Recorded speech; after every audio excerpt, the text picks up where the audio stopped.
Comme l'Arctique et les déserts, les petites îles tropicales sont en première ligne des impacts du changement climatique. Elles subissent déjà des cyclones et des précipitations plus intenses que par le passé, de fortes sécheresses et des épisodes de blanchissement corallien dévastateurs.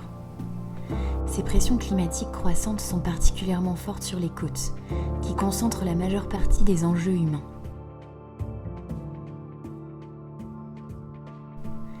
Elles affectent déjà la biodiversité, les activités économiques et la qualité de vie des populations insulaires et accroissent les risques d'érosion côtière, de submersion marine et d'inondation.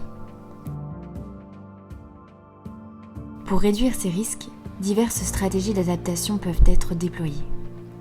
Au regard du rôle central des écosystèmes dans le bien-être des populations et dans la vie économique de ces territoires, le potentiel des solutions d'adaptation au changement climatique fondées sur la nature mérite d'être exploré. Ici, on est côté large et on est donc sur cette flèche sédimentaire, cette flèche sableuse qui s'étire à peu près sur 1,7 km de longueur. Dans le cadre du projet de recherche-action Adaptom, nous avons pu identifier et évaluer 25 projets d'adaptation côtière fondés sur la nature. Ces projets consistent à mieux protéger, gérer plus durablement, restaurer ou recréer des écosystèmes côtiers et marins.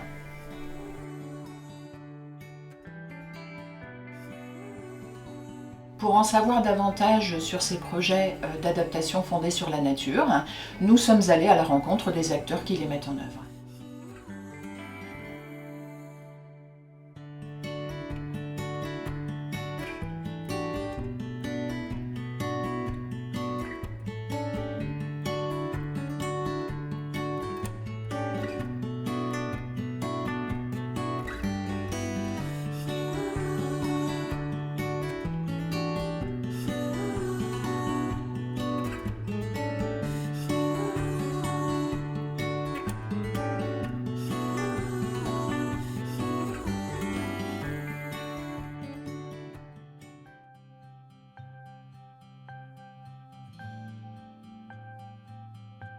En Guadeloupe, nous avons identifié plusieurs projets de restauration de la végétation côtière indigène qui visent à réduire l'érosion côtière.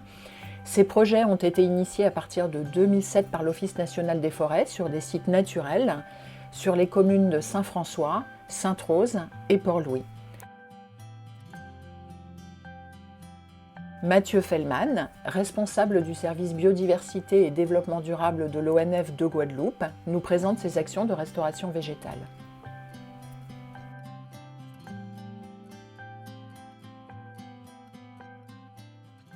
Tout d'abord, c'est de mettre en place des enclos, c'est ce qu'on appelle des mises en défend de la végétation existante, ce qui va nous permettre de trouver en fait un couvert forestier ou en tout cas végétal suffisant pour permettre la stabilisation du haut de plage.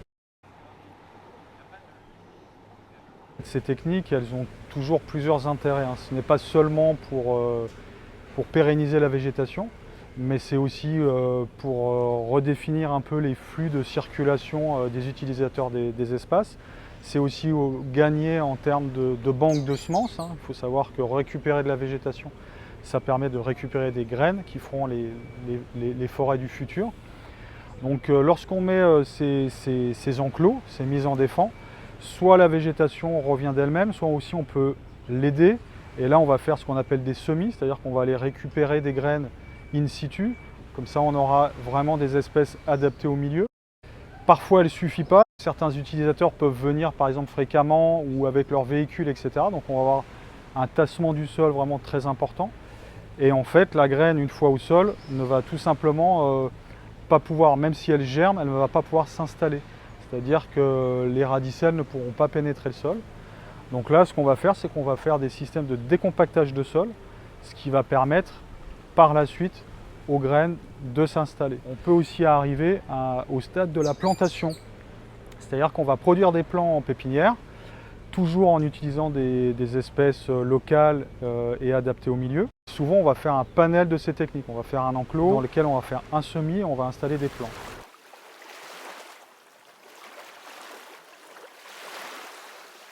l'objectif en fait c'est de récupérer on va dire les 3 strates principales, c'est-à-dire herbacées, arbustive et arborescentes.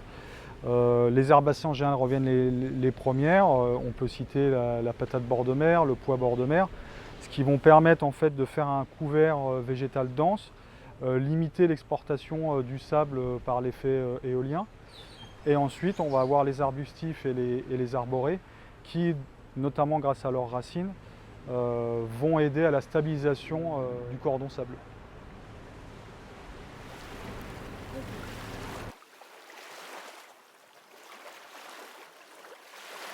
Alors tout d'abord, déjà en termes de résultats, c'est déjà encourageant. On constate clairement qu'on réussit à récupérer, lorsqu'on met en défend, une végétation suffisamment dense. On a la chance d'être sous des latitudes où voilà, il fait chaud, on a de l'eau et très concrètement la végétation reprend sa place lorsqu'on lui redonne. Donc ça c'est le premier constat. Après de là à répondre à l'efficacité totale ou en tout cas d'une végétation suffisamment dense pour lutter contre l'érosion, je pense que c'est un peu prématuré.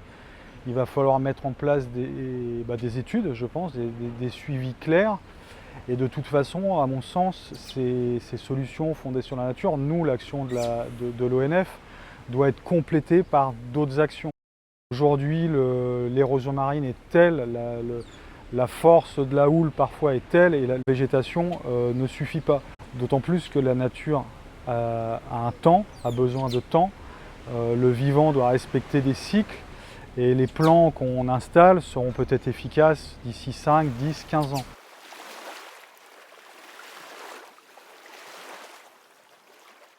Que la plage soit aujourd'hui considérée bien comme un écosystème, pas seulement un lieu de villégiature. Alors c'est très important pour le territoire, mais je pense qu'il faut réussir en fait à combiner toutes les utilisations en fait de cet écosystème, laisser effectivement peut-être des espaces ouverts pour la villégiature, mais également que la végétation, que la nature puisse reprendre ses droits, reprendre de l'espace. Les solutions fondées sur la nature, je pense que c'est d'abord redonner de l'espace à la nature.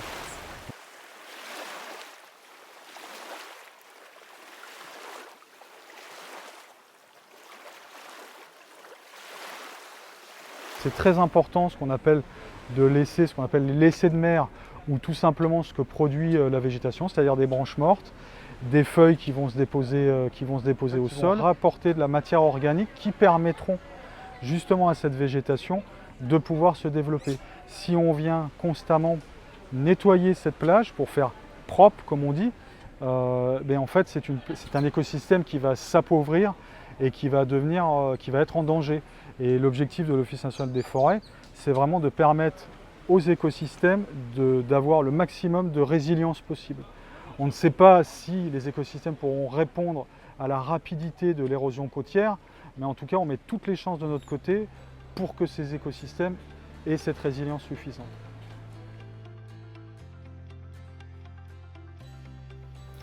Comme on vient de le voir, les techniques de restauration de la végétation indigène du littoral sont bien maîtrisées en Guadeloupe.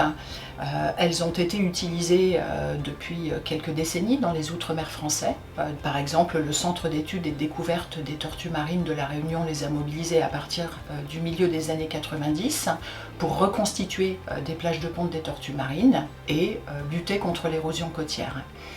Dans la Caraïbe, où elles ont été déployées depuis le milieu des années 2000 par l'Office national des forêts, aujourd'hui on obtient de bons résultats en ce qui concerne donc la reprise de cette végétation restaurée. Cette végétation indigène du littoral est beaucoup plus résistante et résiliente que les espèces végétales introduites, comme le cocotier par exemple. Suite au passage du cyclone Irma sur l'île de Saint-Martin en 2017, on a pu observer que si cette végétation indigène du littoral avait été sur les plages les plus exposées au vent et aux vagues cycloniques, détruite sur une bande côtière d'à peu près 25 mètres de largeur, on a pu voir que cette végétation a repris en des temps relativement courts. Il a fallu à peu près 3 semaines pour que la patate bord de mer se rétablisse et et 2 à 3 mois pour que le résinier bord de mer commence à reprendre sa place sur le littoral.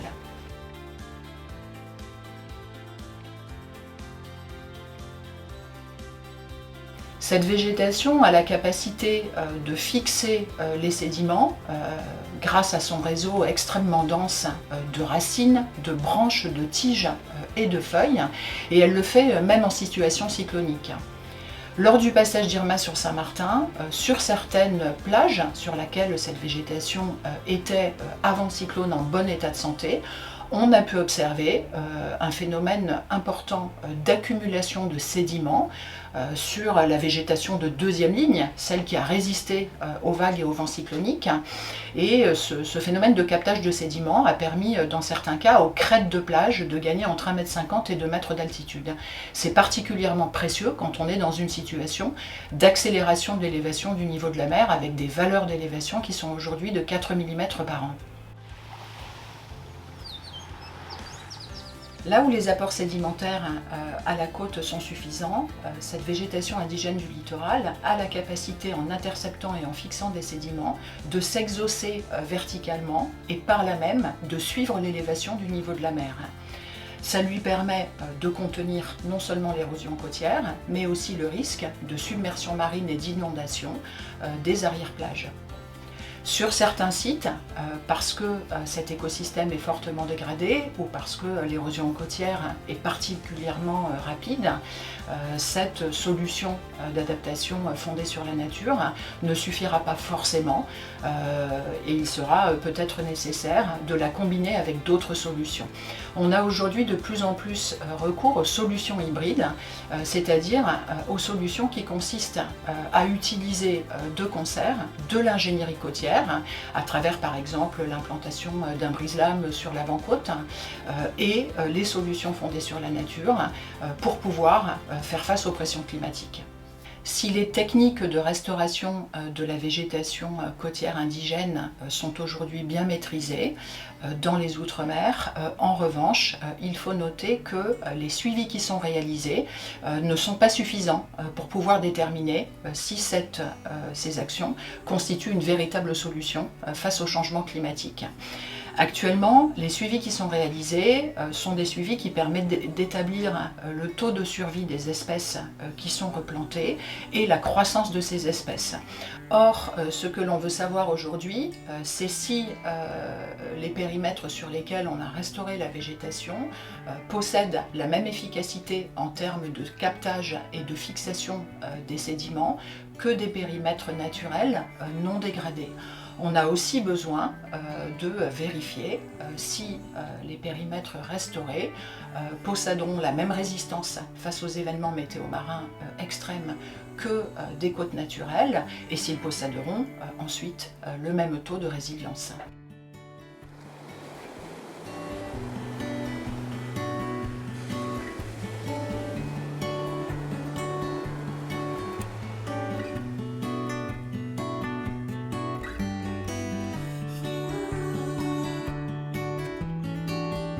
Il y a aussi énormément de transferts de sable depuis les petits fonds marins jusqu'à l'arrière-plage.